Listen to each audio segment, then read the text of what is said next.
When this guy wakes up in the academy hall, he has no idea how he got there, or who all these people are around him. Then it hits him. It's all because of that letter. Just a moment ago, he was chilling in his room, playing games, when someone suddenly knocked on his door. A random delivery guy hands him a package he definitely didn't order. And like an idiot, Shaolin opens it immediately. The second he does, he gets sucked into some unknown dimension. Turns out, that package was actually an admission letter to Dawn Academy. And just like that, Shaolin is now stuck in some otherworldly magical academy.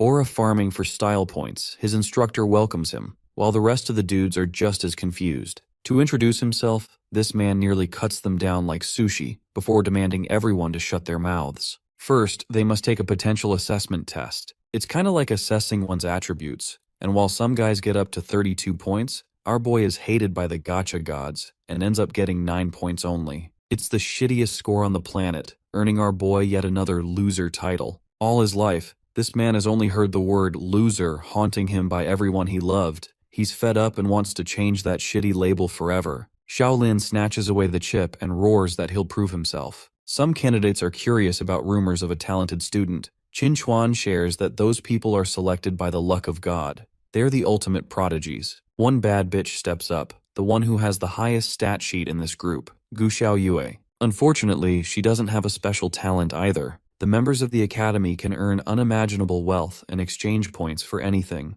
The card Shaolin snatched suddenly pops up revealing his stats but with a plot twist. There's also a deductible lifespan system, which means each death shaves 10 years, and hitting 0 means permanent death. Interestingly, Shaolin experiences abnormality with a hidden talent, a double S-rank secret talent called learning ability to copy one skill equal to F class. Naming it the Scholar skill, it becomes his very trump card to change his fate. One of the students contests in worry, questioning what this lifespan system even means. After all, this dude has only 9 years to spare, which means a single death implies he's a goner. The brute counselor smacks his dumbass head and confirms that the kid will indeed die after a single death, but if anything, Qin Chuan thinks this is a jackpot and not something to mourn. He explains that in the real world lifespans are counted per year, which means a single fatality confirms your death. However, lifespan in this specific world is actually a valuable resource. It's a kind of credit someone can use to complete missions and buff their stats.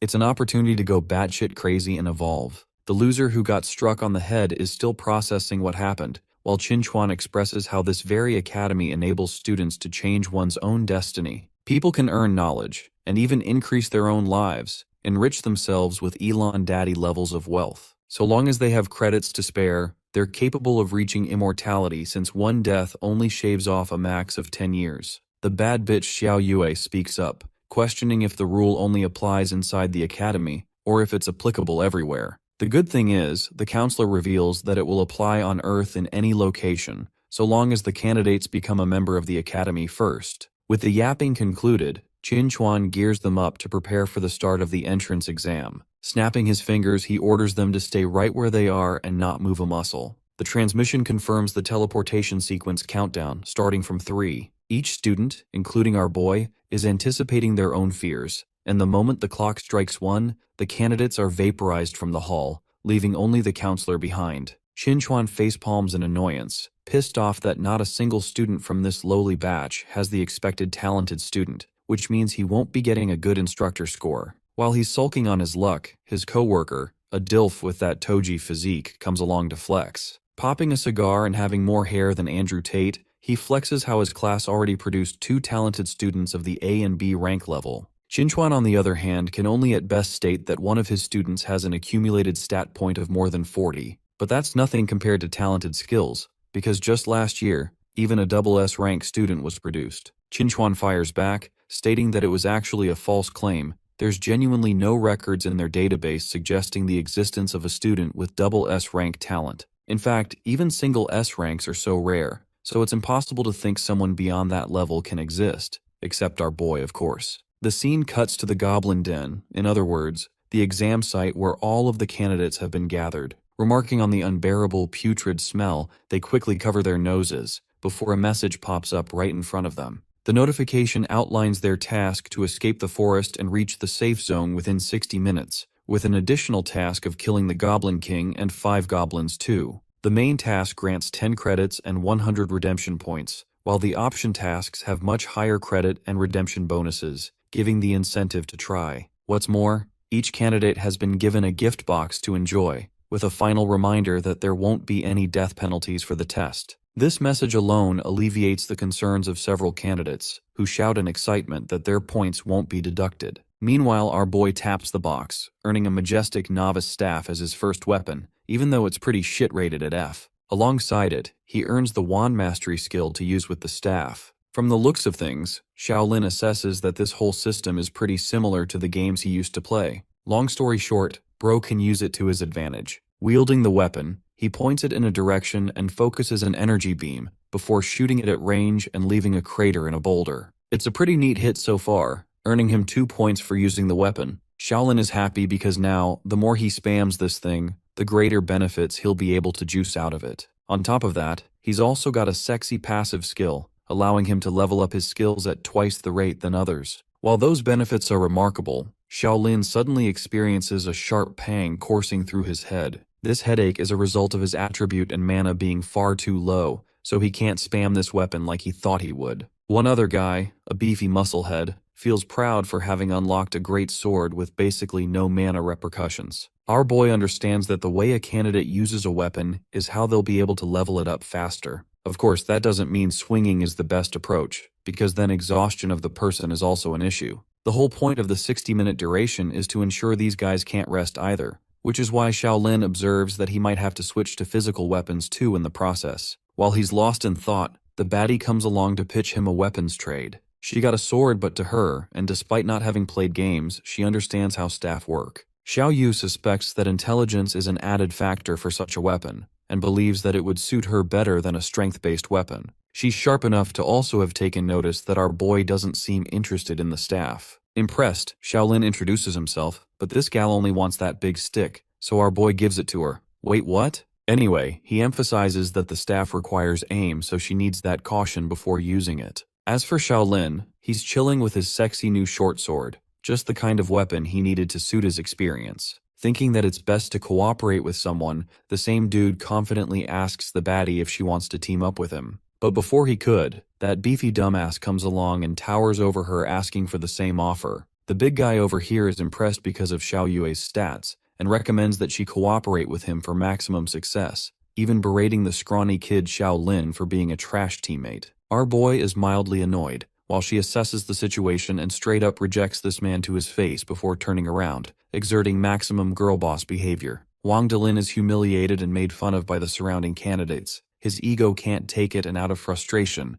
bro side-eyes our boy as punishment. Poor guy ends up getting pushed out of nowhere just because he was around Wang Delin when he got his ass rejected. He threatens Shaolin and plays on his cool guy act to restore his generational aura loss, making the excuse that our boy doesn't deserve to be in this exam for being dead weight. Shaolin looks at the dude and calmly dismantles him by saying their own abilities will decide the outcome of the test. Him not backing down results in Dalin grabbing him by the shirt, threatening to attack him. Unafraid, bro smiles and assures him Dalin won't be getting that chance. Why? Because one ugly little goblin is flanking his ass Venom style in the middle of their chat. Luckily, bro only got his face slashed, but to be honest, the goblin mogs his imp face anyway. The green midget jumps again, but Dalin somehow cuts it down, securing his first kill. It's hilarious how he roars his anger again at Shaolin for not saying anything but laughing while he got ambushed. Before he could do anything about our boy, the idiot looks back and finds the entire gang of goblins ready to run a generational fade check. As for the humans, they're already squeaking in their boots to run away.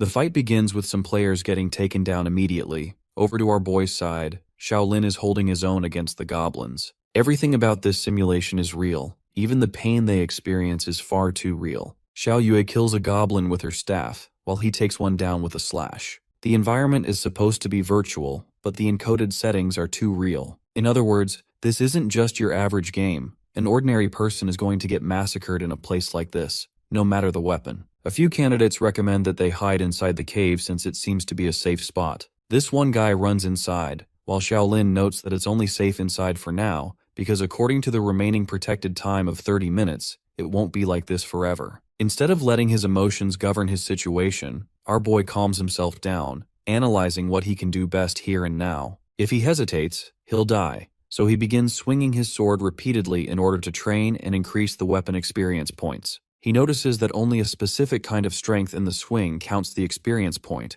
which is why he needs to get familiar with the movement before round 2. 2 minutes are left to spare. The candidates haven't prepared anything, and their safe zone is going to become unsafe very soon. Most of them panic, declaring the mission impossible against monsters like that, while Xiao Yue sulks in her corner. Interestingly, she notices our boy rigorously training, exhausting himself even. The baddie comes up and tells him that there's no point to him swinging his weapon like that, because it would still take him a whole hour to reach level 2, so they'll never evolve in the duration they have. Our boy is pretty impressed with this nerd baddie's calculations, and he understands that her assumption is right. Except, bro's got a buff helping him out, doubling his points, allowing him to get that same level in half the time. Even now, he's only 2 points away from the level, so he thanks her and excuses that he's going to keep going. Shaolin also asks if she got results from her observation against the goblins, which startles her that he took note of such a detail. They have a little chat about games, and well, the baddie doesn't know anything about them.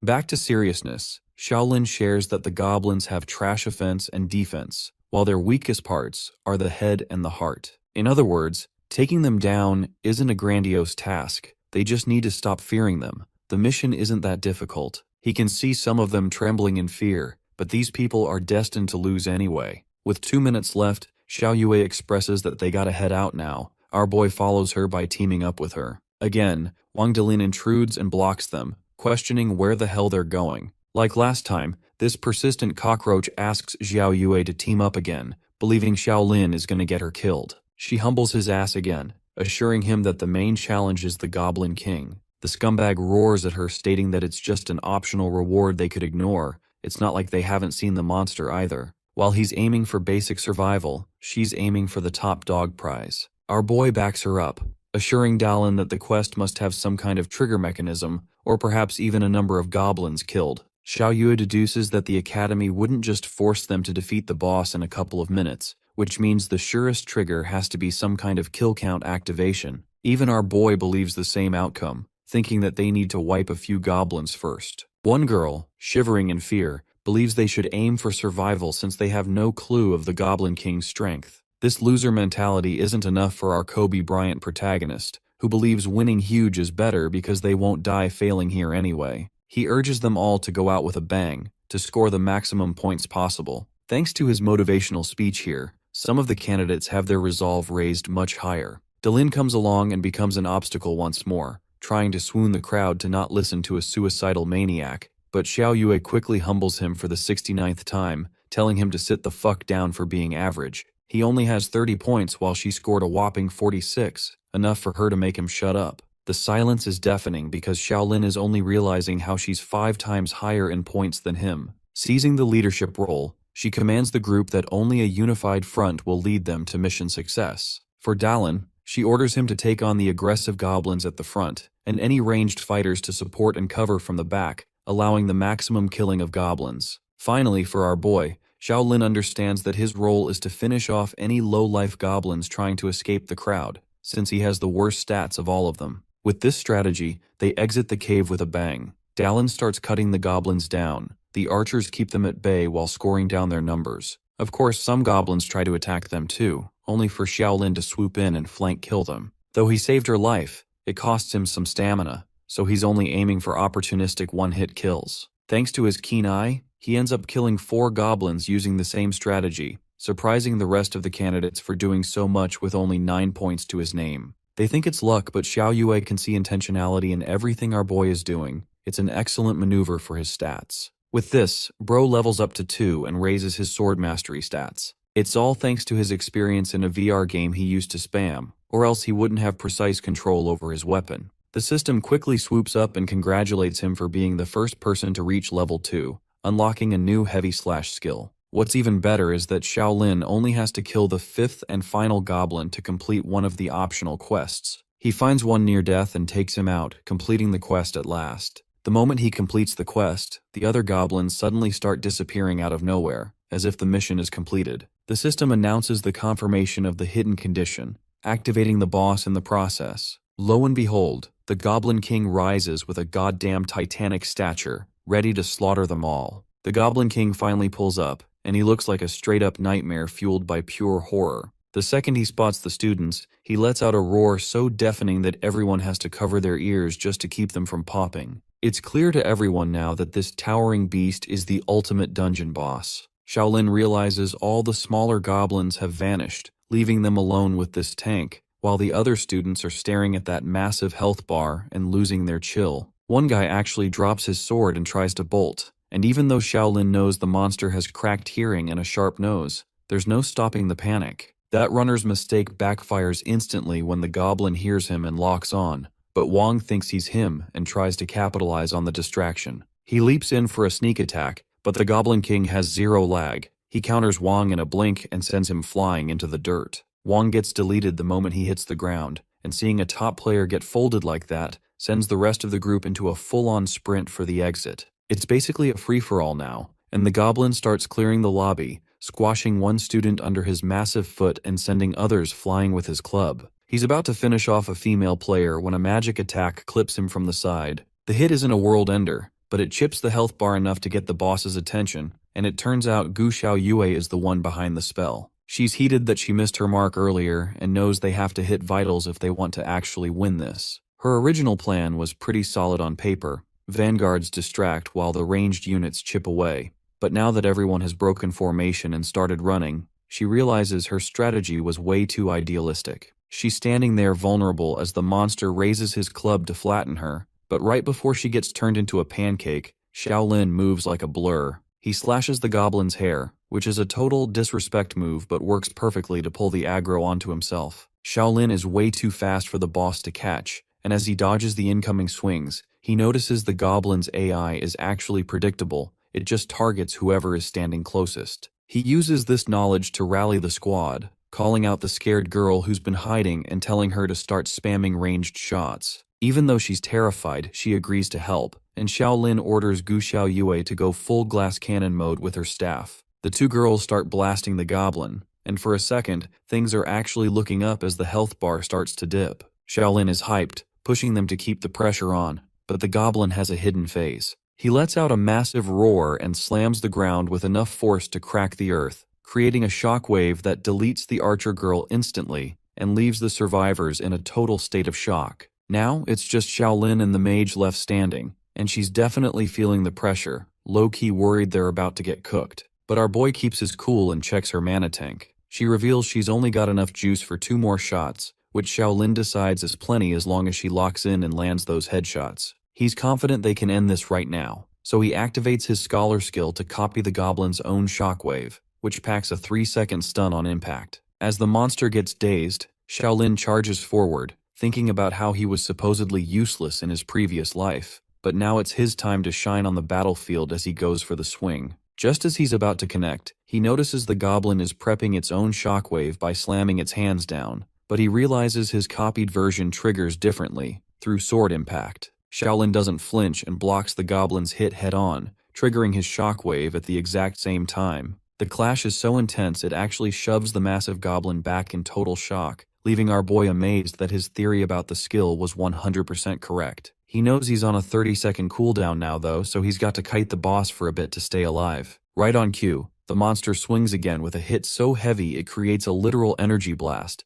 but when the smoke clears, it's the goblin screaming with a scorched hand. Gu Xiaoyu came through with her second-to-last mana drop, though she's honestly confused how a weak guy like him is out here parrying a dungeon boss. With the goblin's health bar looking pretty tragic, the monster gets desperate and hurls a massive rock at Shaolin. He realizes there's no way to fully dodge it this time, so he decides to do something absolutely wild and blocks the boulder with his bare hand. The impact creates a massive energy wave, and Gu Xiaoyue screams in worry, thinking he's done for. When the dust finally settles, Shaolin has straight up lost an arm, but he just brushes it off and claims he's fine. His cooldown is ticking down with only 10 seconds left, but the goblin isn't giving him any room to breathe and launches another heavy attack. Shaolin knows he has to get into point-blank range to make his final move work, so with 3 seconds left on the clock, he lunges right in front of the monster. The moment his cooldown hits 0, he slams his sword into the ground, releasing a massive shockwave that sends the goblin reeling. He signals the girl to finish it, and she doesn't miss, landing a perfect headshot that deletes the boss on the spot. The system confirms the Goblin King is dead, and Mission 2 is a wrap. With the adrenaline finally wearing off, the boy drops his sword and collapses, starting to go unconscious as he realizes he's pushed himself way past the limit to clear these safe zone quests. Back in the Academy conference room, the head of admissions is dropping the full summary on this year's recruits. He breaks down the stats from the F ranks all the way to the top tier S ranks, revealing that a total of 15 people hit that elite S rating. Hearing those numbers has the other instructors sweating and wondering if this batch is just built different, especially when the head mentions that 13 of those students are high-quality talents, the best the Academy has seen in a decade. Shinchuan is starting to get majorly anxious, thinking his class completely flopped without a single S rank, but then the head drops a massive news that Chin's class actually set 2 school records. It turns out 2 non-talented students from his group snagged S ranks while also breaking the record for the highest intelligence attribute and the lowest overall attribute total for a freshman. He's obviously talking about Xiaolin and Gu Xiaoyue, and their bizarre stats have even caught the principal's eye. Over with the students, everyone teleports back in full form, and the second Xiaolin spawns, he checks his status. He's actually shocked to see the first task marked as complete since he blacked out before the finish line. He spots Gu Xiaoyu nearby and figures she probably carried the end of the fight, but before he can say anything, the archer girl rushes over to thank them both for her A rating. She remembers getting deleted by the boss and is genuinely amazed when Xiaolin reveals they actually finished the job after she was gone. Meanwhile, the buff dude from earlier is still being a hater, raging and calling their win pure luck, but Gu Xiaoyue just ignores the noise and asks the boy to chat in private about the battle. Taking him aside, Xiaolin tries to thank her for the carry, but she's not having it. She admits that without him hard countering the Goblin King's skill, she never would have had the opening for that final headshot. As they talk, our boy realizes she's way more calculative than she looks. She gets straight to the point, asking how a guy with his low attributes managed to interrupt a boss skill like that. She knows he's hiding a secret, but she promises she isn't a snitch and just wants to stay in the loop. To lock things in, she asks to add him to her friends list via the system, and he gladly agrees. She even teaches him how to bring up the system menu silently, and he officially adds her using her student ID. The chill vibe gets interrupted when Qinchuan announces that everyone with an F rank needs to hit the assembly hall, while everyone else is headed to the central playground. He calls Gu Xiaoyue over specifically, and as she heads off, Xiaolin pulls up his map to navigate toward the playground. While he's messing with the system, he wonders why the instructor needed her specifically, but he eventually brushes it off and keeps moving. Reaching the ground, he's pretty surprised by the massive crowd, and he can't help but wonder if these sudden disappearances caused a huge stir in the real world while they were stuck in the dungeon. Just then, Gu Xiaoyue comes rushing back to the boy, quickly letting him know she didn't snitch or reveal any of his secrets to the higher-ups. While they're low-key catching their breath, a big-shot student union president rolls up with 2 bodyguards and takes the stage,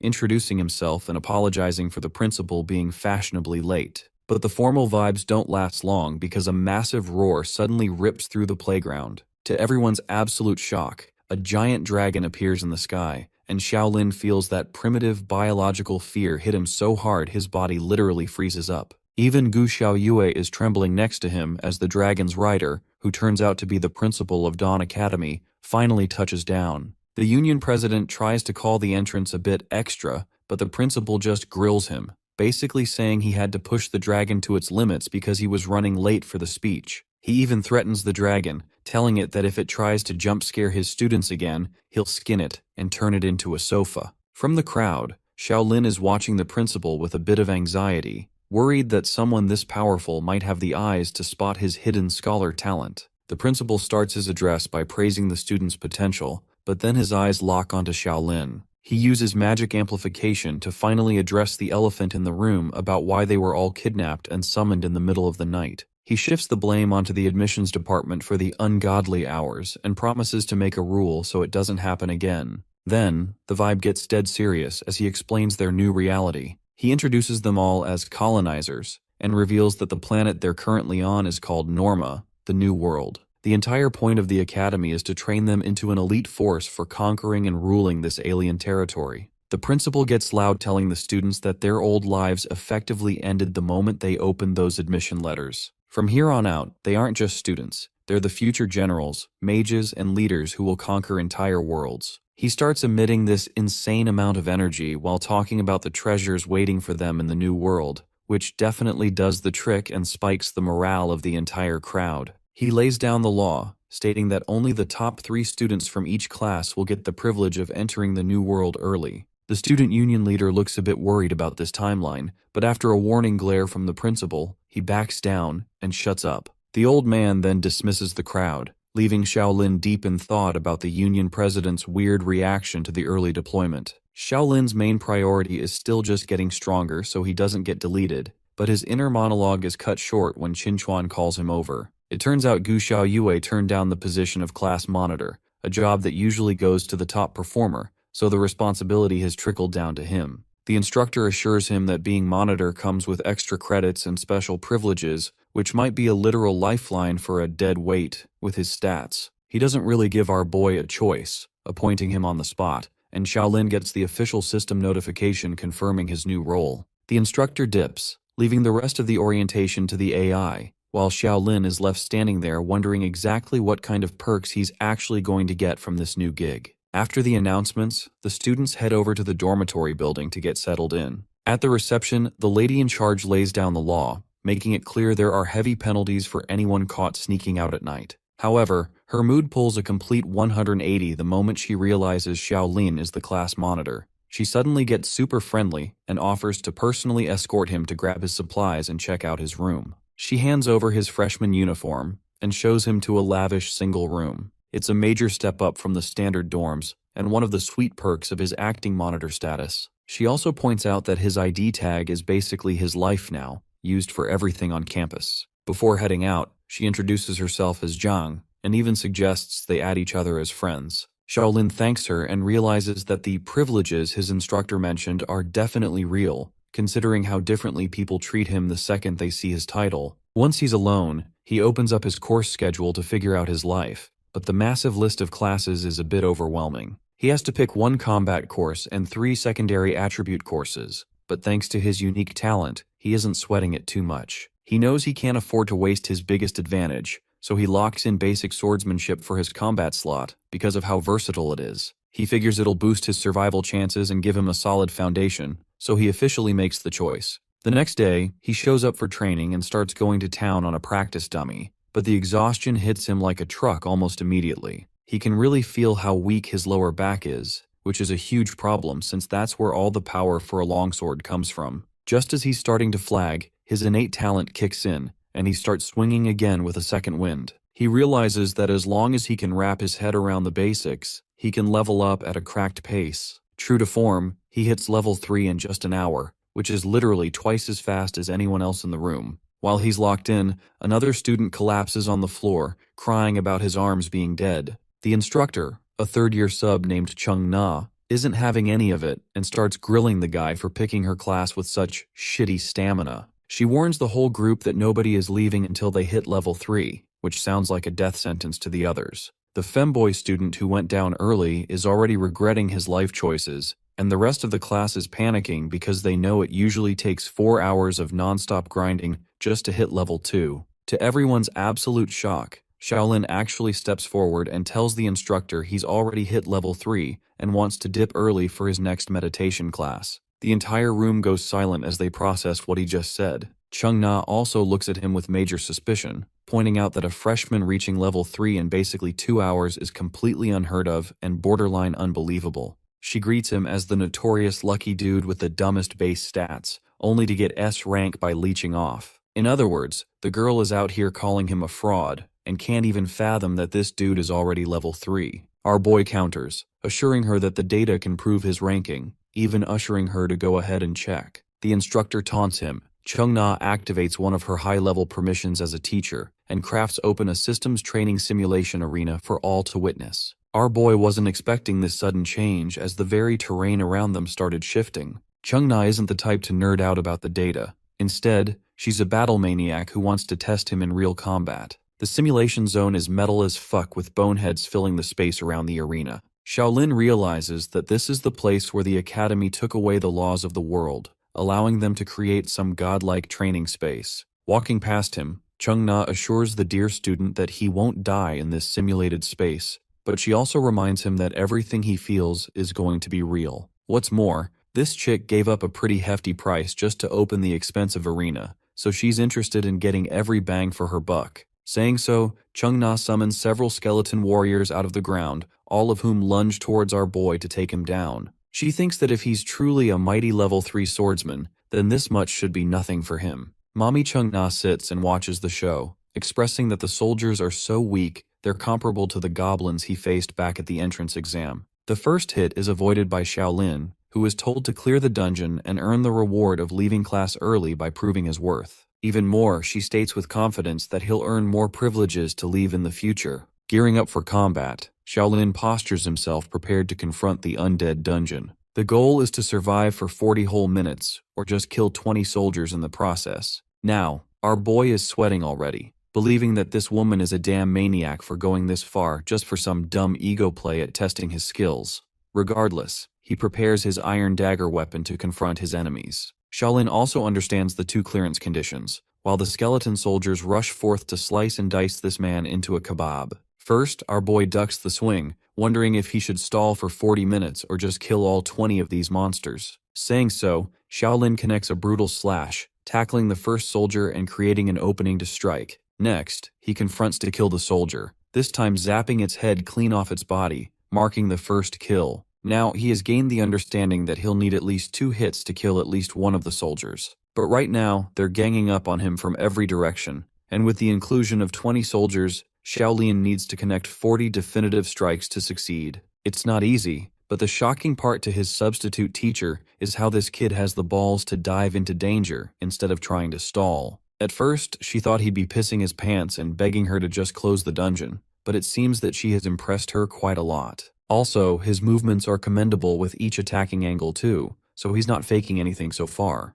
Shaolin is busy fighting for his life out here, while also judging accurately and evading critical blows when he needs to. All in all, Chung-na reflects that the kid is way better than the other idiots who couldn't even swing a damn weapon. Unfortunately, the only problem with our boy is his shitty stats. Before she could sulk, Chung-na reaches a realization. The boy enrolled in swordsmanship courses to boost those very stats. Even though he's supposed to have the worst stats, this man is panting and yet has already downed 13 kills. It's a miracle in Chung-na's eyes, because Shaolin refuses to back down, with 28 minutes remaining on the clock. Despite his perfect judgment, it's natural that he suffers a crushing blow from one of the skeletons from his rear, causing heavy damage. This is what this sadistic woman wants to see. She has a desire to break his soul, to be obedient and listen to her command, and while I'm sure some of you would bark to that statement, Shaolin's Mamba mentality keeps him steady. Bro activates heavy slash skill and annihilates a few soldiers in a single hit, shocking Chung-na with the usage of this skill,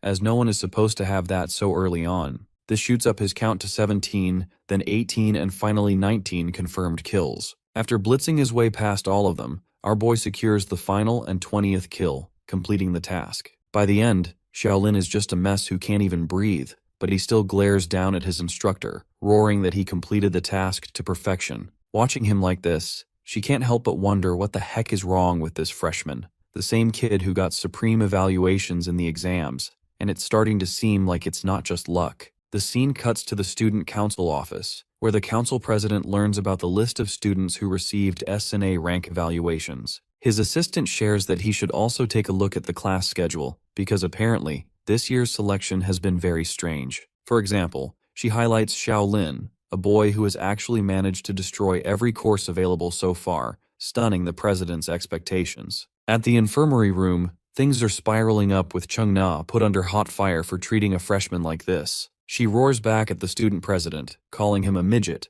when he's just trying to explain that her methods are too extreme. The teacher relents that she wants to be stricter because of the fact that they're freshmen who need guidance. In the end, their confrontation results in a standstill, while our boy finally shows signs of consciousness and wakes up. He gets up realizing that he's in the infirmary right away, with the student resident confirming that the simulation doesn't restore one's stamina. That's why people require some level of care. Since our boy passed out, he was taken here, but Shaolin feels a lot better now and will recover fully soon. Now that this is covered, the president orders Chung-na to get the hell out because he wants to talk with our boy privately. The woman is feisty and upset, but ultimately obeys the command and exits the room. Right before leaving, she fires back at Shaolin, confirming that she will keep her promise and grant him early leave whenever he wants now. At the same time, she warns him that those who practice martial arts to such intensity typically don't have a good ending. Chung-na slams the door shut on her point, while bro Loki finds her pretty interesting compared to everyone else's opinion of her.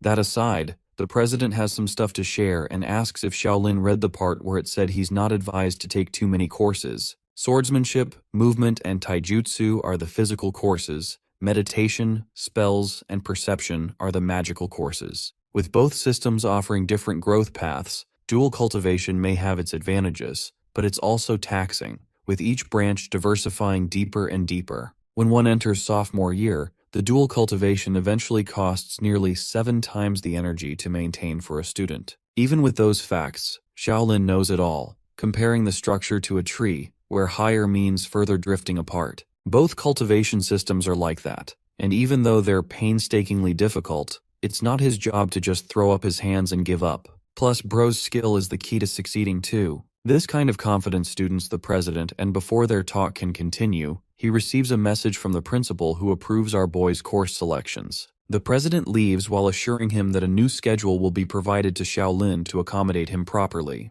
The weird part is that the principal's message came at such a convenient timing that even Shaolin is a little confused. He wonders if this guy is always watching him, or if it's because of his talent. Speaking of the principal, we arrive at his grand office, where the man looks sorrowful and disappointed. The Dawn Academy's control system, a spiritual essence, questions what happened. The principal mocks the program for taking the appearance of an anime girl, but that aside, he emphasizes how she's the central point of the academy, with only access to a few people. Having spent 100 years with this old geezer, the program finds him incredibly boring. She wonders why he's being so bitter, especially when the batch is good and they even managed to confirm a SSS-rank student. You see, the principal explains that the average person's stats is 10 points, the academy's average is 20, and Shaolin sits at a depressing 9 points. Bro is worse than average. He only got a special talent after the admission, which means it literally should be impossible for Shaolin to get the letter in the first place with such shitty stats. The computer program plays it slick and thinks that maybe they must have made some kind of mistake,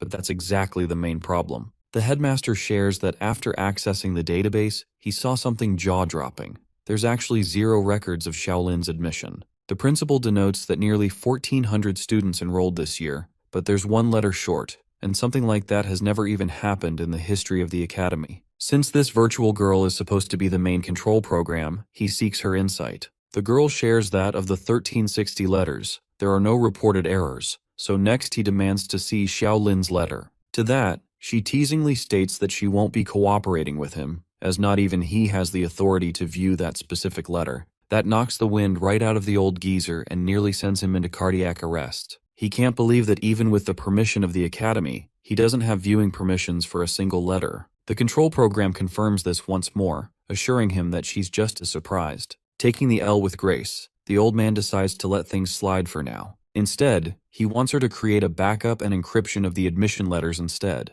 That much she can do for him, so she taps into the encryption process right away. From the 1359 letters they have, all of them are now fully encrypted, with only the principal or higher authority members capable of viewing them. The only locked file is of Shaolin's, which can't be encrypted either, confirming its maximum protection status. The girl deduces that perhaps the principal is trying his best to avoid anyone knowing about the missing letter's existence. The principal confirms this, and shares that he'll return to the new world soon, and right after his leave, he doesn't want any other person behind his back to interrupt the boy's growth. For the rest, he wants the program to handle the academy's affairs. That conversation concludes, and the very next day, we find ourselves at the cafeteria. "Here!" a girl shouts in shock, watching Shaolin sit in front of her, the same kid who has been popular lately. She tells him that he's got pretty bad luck because Chung-na is a straight-up maniac. While our boy understands, he wants to know if only the teachers can access the special simulation arena. Interestingly, he learns that others can too if they have permissions, especially if they're the class monitor. The class monitor can access several things like data, management permissions, application approval, and even the usage of the holographic field for the students. And for personal use, the same monitor can submit his own application and use the field without even needing approval. The process of submitting an application is shown to him. All he has to do is activate student mode for the field, and the training simulation will begin. Shaolin thanks his senior for the great help, though she taunts him for not having his spirits raised since freshmen usually get rejected. In hilarious fashion, Bro gets approved in a freaking instant, scraping the crap out of her as the process typically takes 3 whole weeks. The simulation mode is only reserved for seniors since it costs a minimum of 500 points. Failing means those points go down the drain too. This puts things into perspective for Shaolin, who has 800 in his bank right now, so there's no way he wants to fail. At the same time, he recalls the principal's words, who stated that the top 3 students will get early qualifications to the new world. Each monitor will also be re-elected after the exam, so the opportunity would not arise again. Wang plotted on his downfall too to make things worse. Currently, Class 7's top dogs are Xiao Yue and Wang Delin.